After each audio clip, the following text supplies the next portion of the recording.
That's awesome, dude. That's wicked good. Can you imagine how fun that would be on the fly, this guy? Maybe we'll come back some other day.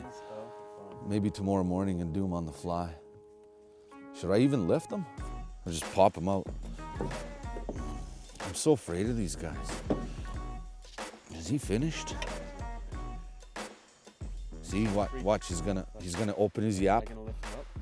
He's gonna open his yap and go whoop. Nice control, Jeff. Look at you, you're just a snake wrangler. Hey? Oh, beauty. The snake wrangler.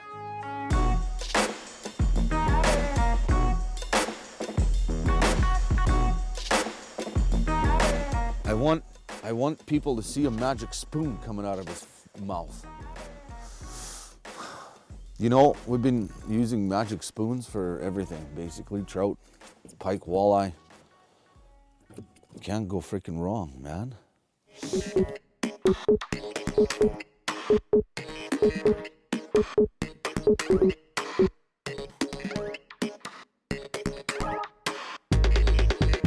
There. Oh, another beauty pike.